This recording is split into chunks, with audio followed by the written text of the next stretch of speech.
welcome to Latest Installment. My dad listens to this, our first episode on my brand new computer. I'm Juliet, the daughter.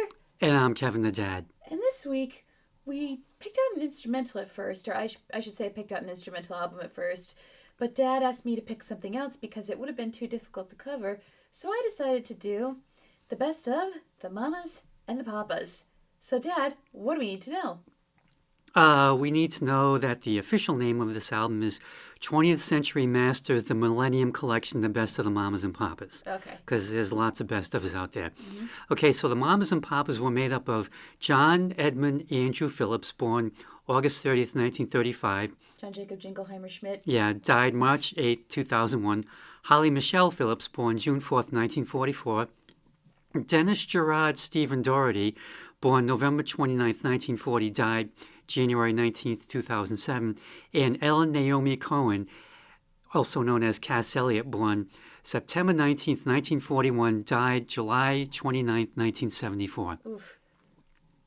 Now, John Phillips was born and raised in Virginia. Eventually grew up and went to New York to try to get a record contract. His first group was the Journeymen, a folk trio with Scott McKenzie and Dick Weissman. They put out 3 albums and made several appearances on Hootenanny, an ABC folk music variety show. Come again? Hootenanny? Hootenanny. Okay, that's the name. That's the name.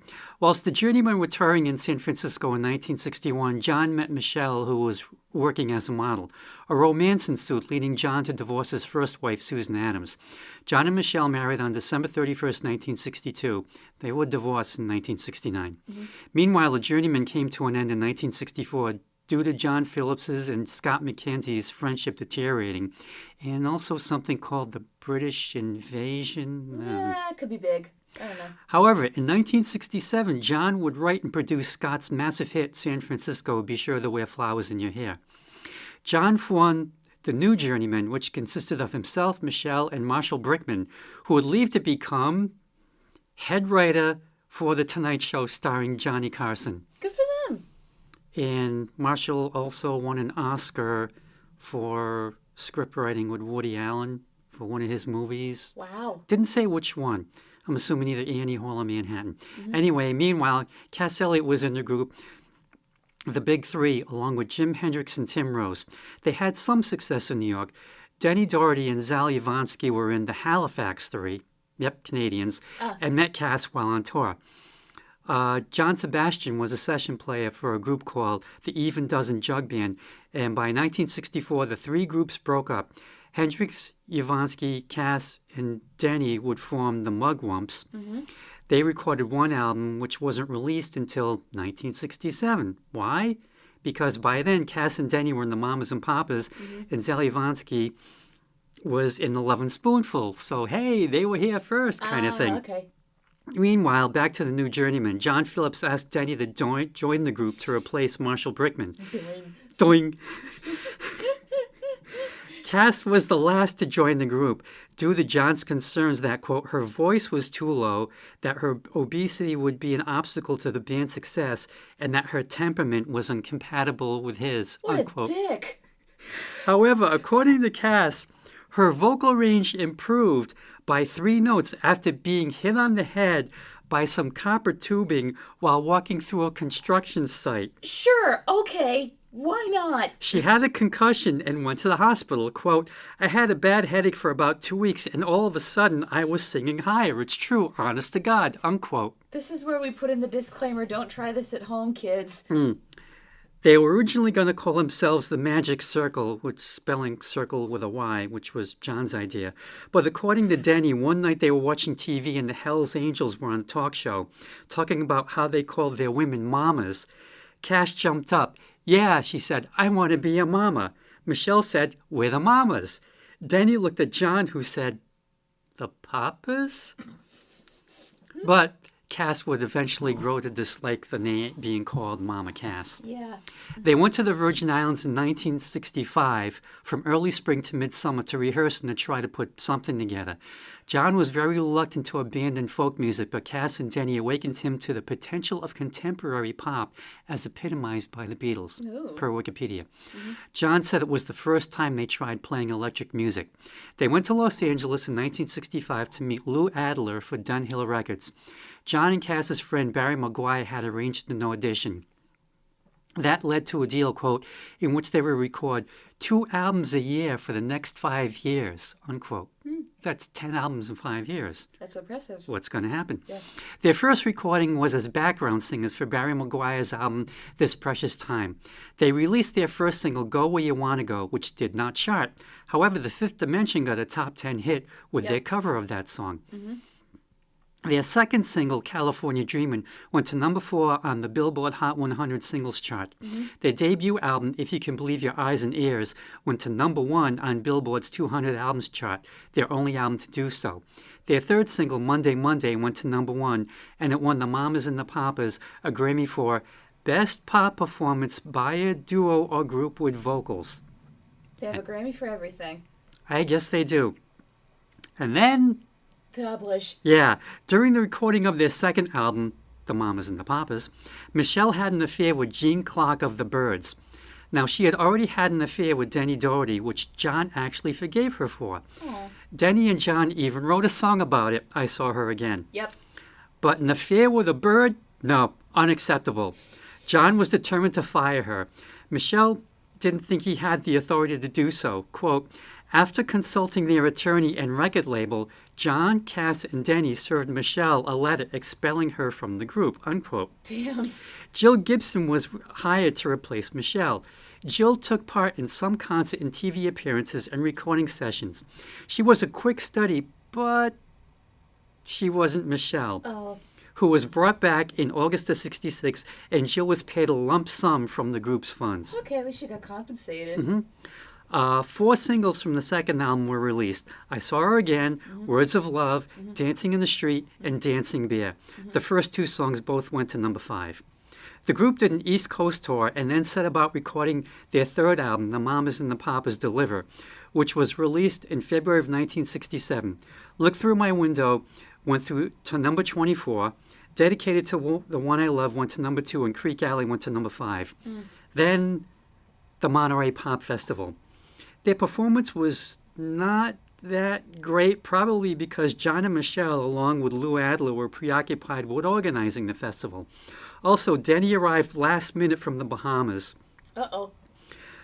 And he was a little unsteady there. But they rallied when they played the Hollywood Bowl in August with Jimi Hendrix opening. Cool.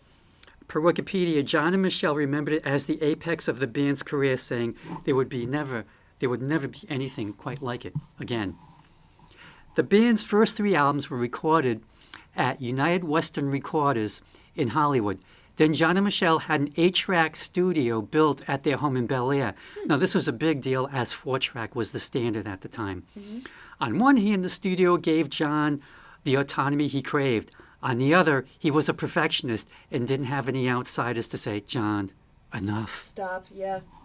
Now, Cass Elliot told Rolling Stone that they spent 1 month recording 1 song, while she recorded her solo debut in 3 weeks with a live band. No pre-recorded tracks. John gave a press conference saying the Mamas and Papas were taking a break. There were plans to give concerts in London, but there were incidents, things fell apart, and everyone went their separate ways. But they did reconcile to complete their 4th album, The Papas and the Mamas. Yeah. It was their first album not to go gold or hit the top 20 in the U.S. The single 1230, Young Girls Are Coming to the Canyon, made it to number 20 on the singles chart. Now, Cass's first single from her solo album, Dream a Little Dream of Me, went to number 11. It was a sign to her to just go solo. The band officially broke up in early 1969. However, they still had 1 album to contractually deliver. John wrote songs which were arranged, rehearsed, and recorded throughout the year. Band members were rarely together, and most tracks were dubbed 1 vocal at a time. The album People Like Us came out in 1971, contract fulfilled. Now, quick post-breakup summary. Cass Elliot had a short, successful solo career. She died of heart failure, not from a ham sandwich, in London on July 29th, 1974. Why did you have to say that last bit?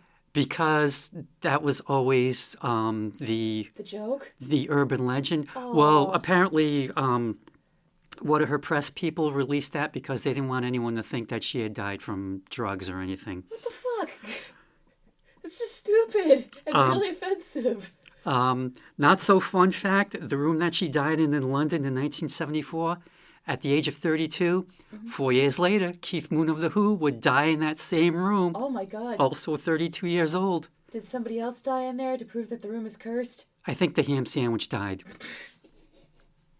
We're going to hell. Anyway, Denny Doherty put out a solo album and went back to Halifax where he had a successful TV career. He died on January 19, 2007 from kidney failure after surgery for an abdominal aortic aneurysm. Oh, shit. John put out a solo album, The Wolf King of L.A., and wrote songs for soundtracks and also co-wrote the Beach Boys' last #1 hit, Kokomo. He also formed the New Mamas and the Papas, which we will not get into. John died of heart failure on March 18, 2001. Michelle had put out a solo album in 1977 and made a career for herself as an actress. She appeared in the Star Trek Next Generation Season 1 episode, We'll Always Have Paris. She played the former love of Jean-Luc Picard's. Of course she did. Yes. She's also in one of my favorite movies, Let It Ride. Okay. The horse race movie. I don't remember if you saw that. I don't think you've shown it to me. Her, Richard Dreyfuss, Robbie Coltrane, David Johansen. Oh, yeah, I did. I didn't pay attention. I didn't like that movie that much. Yeah. Anyway, so Michelle is still with us. And the Mamas and Papas were inducted into the Rock and Roll Hall of Fame in 1998. Good call. Now, as for me, I remember hearing them as a kid. And your Nana actually might still have their first Best Of album, 1967's Farewell to the First Golden Era. Wow. Over the years, there were CD best ofs that, for me anyway, had too much stuff that I really didn't know. But the Millennium Collection seems to have just everything I wanted. Plus, you get some of Mama Cass's solo hits. So let's dive into this. Oh, yes, let's. Opening track, California Dreamin'. I'm going to ruin this song for so many people because my favorite meme involving this song was, I think they're performing on Ed Sullivan, and just before they start singing, you see the caption, when you really have to take a shit in the woods, all the leaves are brown.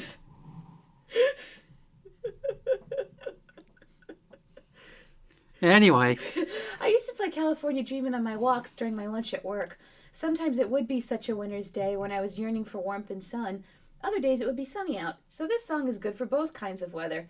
Winter weather sucks outside, and this guy is dreaming of California weather. What I hadn't caught before is the guy sneaking into church and pretending to pray in the house of the cold-loving priest because cold brings in parishioners. I also noticed how the song is essentially call and response, so if you hear the guy singing the initial lyrics, you can sing along with the ladies on some of the harmonies. And it wouldn't be the Mamas and the Papas without a flute going off like it does here. Their voices and harmonies are as warm as the California weather, and I think that's what makes the song appeal, other than the fact that we've all wished warm weather could come faster. Mm-hmm. So this is from If You Can Believe Your Eyes and Ears, and it was written by John and Michelle Phillips in 1963 in New York during the winter. Michelle was missing California. It was first recorded by Barry Maguire on his album This Precious Time, on which the Mamas and Papas provided the background vocals. But producer Lou Adler was so impressed with the Mamas and Papas, he re-recorded the lead vocal, this time with Denny Doherty singing. Everything else stayed the same, except for an added improvised alto flute solo by Bud Shank that was added. Good for you, Bud. If you listen very, very closely, you're going to need headphones for this one, you can hear Barry Maguire briefly at the beginning of the record. Comes from the left speaker, and he sounds kind of gruff. It was released in December of 1965, and it didn't do anything at first, but Michelle Phillips stated it took a Boston radio station to break it nationwide. Unfortunately, I couldn't find out which station it was, but I'm guessing it was either WRKO or WBZ, as they were the dominant Boston AM stations in the 1960s. California Dreamin' went to number 4, but stayed on the Billboard chart for 17 weeks. It was inducted into the Grammy Hall of Fame in 2001. And I think the music captures the mood of the brown leaves and the gray sky perfectly. And Denny's vocal has a longing to be in California. And I could be wrong, but I think this may have been the song that led loads of people to relocate to the Golden State. Maybe. Also, can I just say that we live in the half of the United States where all the radio stations start with a W. Hearing that the other half of the nation has radio stations start with a K is so weird to me. Well, I think there's like a dividing line somewhere There in the is. middle of the United States. Yeah, and I'm glad I live on this side of the line because radio station starting with K just kind of breaks my brain for some reason. I'm like, no, that sounds wrong. It should be W. And I think that's what their TV stations also start with also. Yes. Okay, moving on. Monday, Monday. I actually listened to this song on a Monday. Turns out I had heard this song before because I recognized it as soon as the lead singer opened his mouth. Now, at my job, Mondays aren't actually all that bad. Here's why. It's a popular flex day and also a popular work from home day.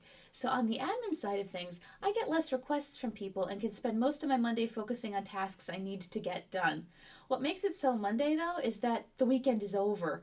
I've done my best to get better with not dreading Mondays, though, that way my week isn't poisoned, or my weekend isn't poisoned.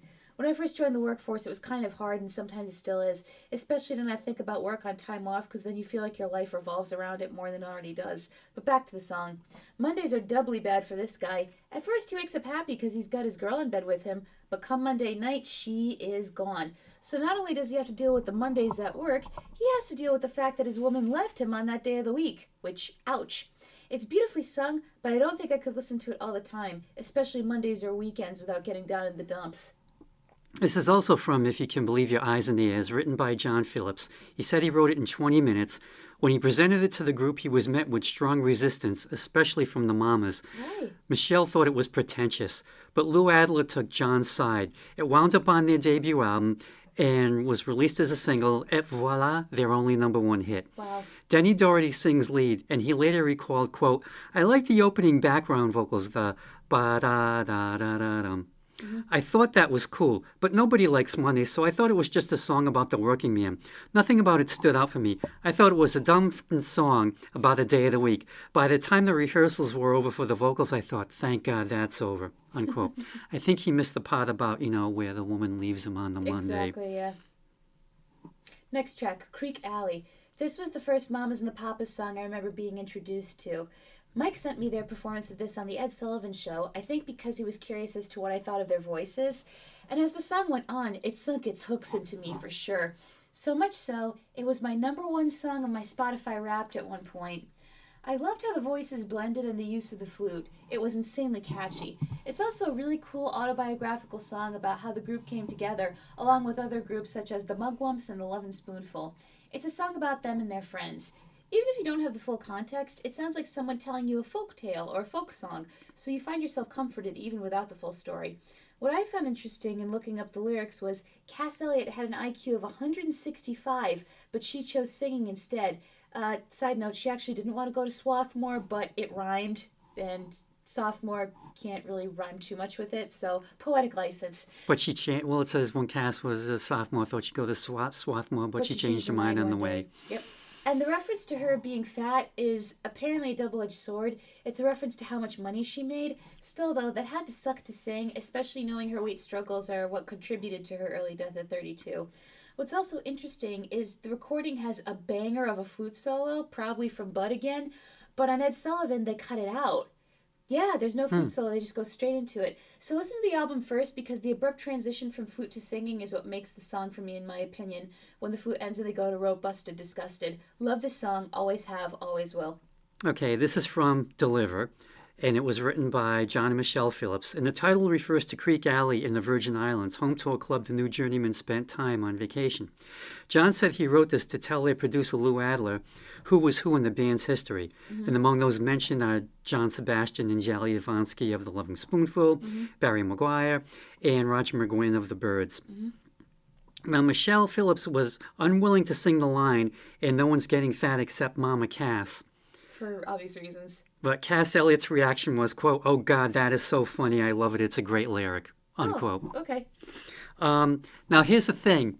It's in stereo, but all the vocals are in the left speaker, except when that flute comes on, it's also in the left speaker, and all the music is on the right speaker. But it sounds okay. Yes, it does. But whenever this song came on at Whole Foods on Waterman Street, Oh, no. all you heard was the music from the right speaker with extremely, extremely faint vocals. Oops. Because Waterman only had a mono speaker system throughout the store. That must have driven Carl nuts. Oh, I'm sure either that or it was like, hey, I can just sing along. Yeah, karaoke. Whole Foods karaoke every day. Yeah, pretty Oh, much. God. Next track, dedicated to the one I love. At first, I thought this song could have been a lullaby, but it's too much of a ballad to soothe someone to sleep. Well, there are some people who feel that it could be that. This is something you sway to in the dark while missing a loved one who is away, so if you're in a long distance relationship, this is for you. It's so full of yearning with the prayer to all the stars above that your heart melts, and you want to be the person that it's being sung about. It's touching and sweet, and I love it. Plus, Michelle gets a solo, and her light voice is sweet on the ears. Okay, this is also from Deliver. It was written by Loman Pauling and Ralph Bass. It was first recorded in 1957 by Pauling's group, the Five Royales. It was then covered by the Shirelles in 1955, but it only went to number 83. It was then re-released in 1961 and went to number 3. The Mamas and the Papas version went to number 2, and Michelle sings lead in the first verse, the first time she was ever given the lead. And as much as I love the Shirelles version, the Mamas and the Papas version is my absolute favorite. It's Yeah, very, very heartfelt. The Shirelles were fine. Hmm. No, you know. Now, also, the Mamas and Papas version of Dedicated to One I Love was used at the end credits of the movie The One I Love, starring Elizabeth Moss and Mark Duplass. Did you see that? They play a married couple whose therapist, played by Ted Danson, recommends a couples weekend at a secluded estate. And that's all that I will say. Oh, I saw it and I highly recommend it. It's not a horror movie or anything like a that, drama or intense? but things get weird. Okay. Next track, 12:30. Young girls are coming to the canyon. For me, this song is about culture shock. Someone who used to live in NYC is not used to saying good morning to people every day. A lot of romantic imagery here. And everything is really dark and dirty in NYC, believe me, I know. Granted, not as bad as it was in the 70s, but it's still dark and dirty now. Some websites say this is about shifting into depression, and I think that could still be applicable with moving into the big city and experiencing a shift in mood as you try to acclimate to a setting that might not be quite for you. Something to chew on and think about. Okay, this is from The Papas and the Mamas. It was written by John Phillips shortly after the band moved to Southern California.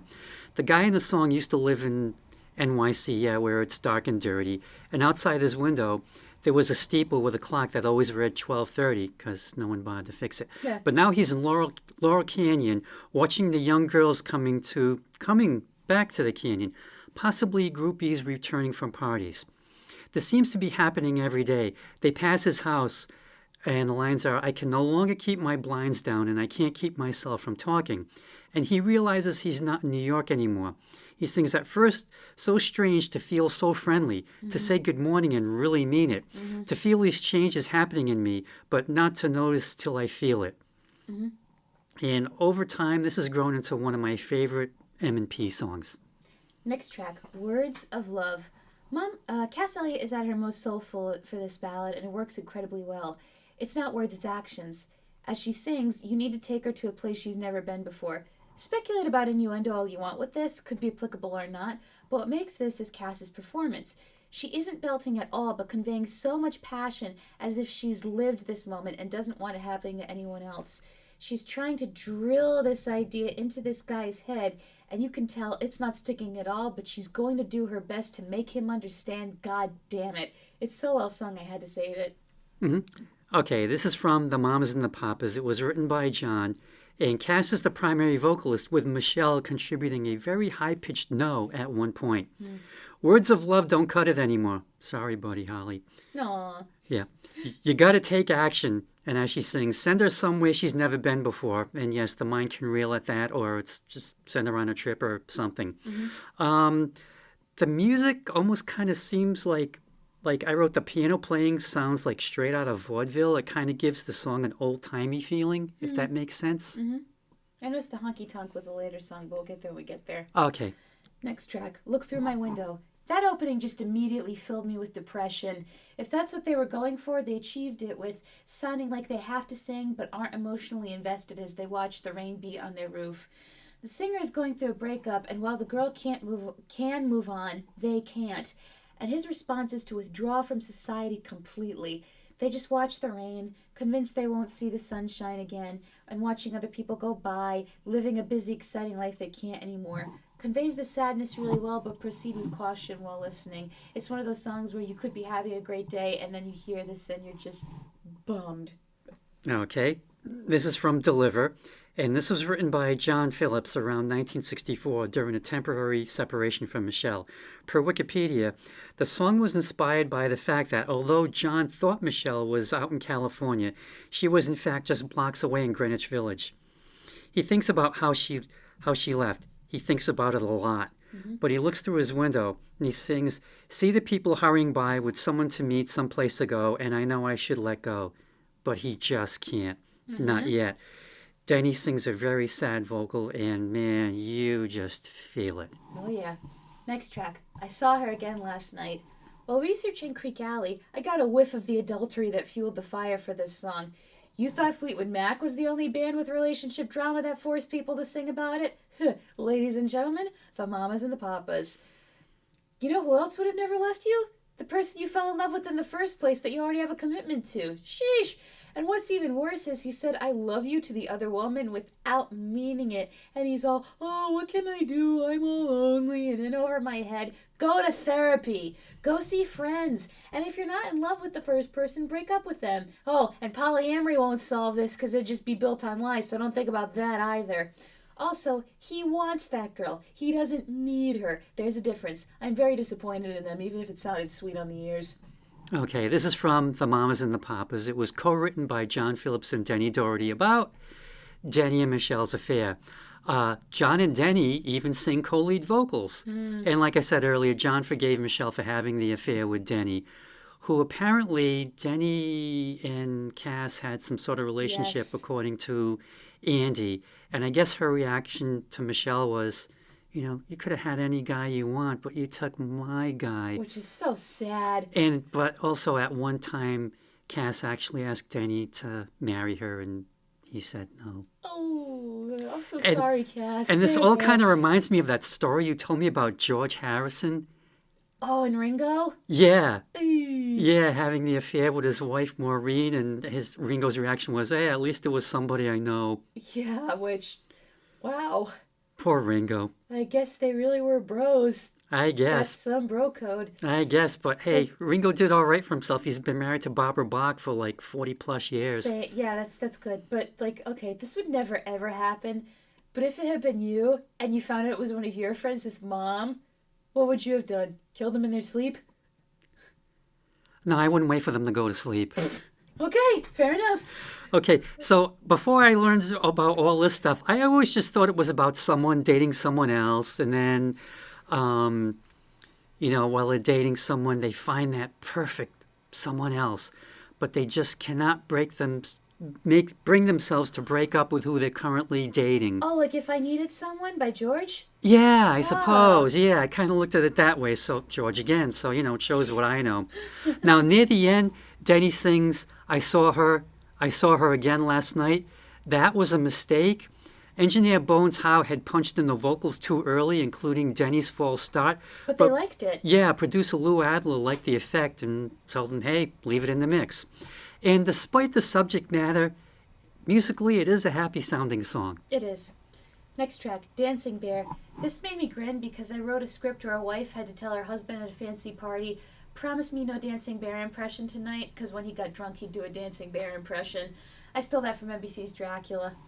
God, that opening flute is beautiful. The opening reminded me of James Galway's recording of Poulenc's Flute Sonata, second movement. Those opening lines of not wanting to be a chimney sweep seem quite obvious to me, but then again, maybe there was a whole generation of kids who thought it would be like Bert and his pals in Mary Poppins having fun all the time. Oh, sure, until they got, lung disease. Yeah, good luck tap dancing while having black lung, kid. This song reminds me of an interview Jeremy Irons gave where he said he became an actor so he could be a vagabond. That's essentially the story of this song, wanting to be a free spirit, being a dreamer. And the whole song is mystical. It reminds me of a fairy tale, but I can't think of a writer or a specific story. Maybe something Celtic.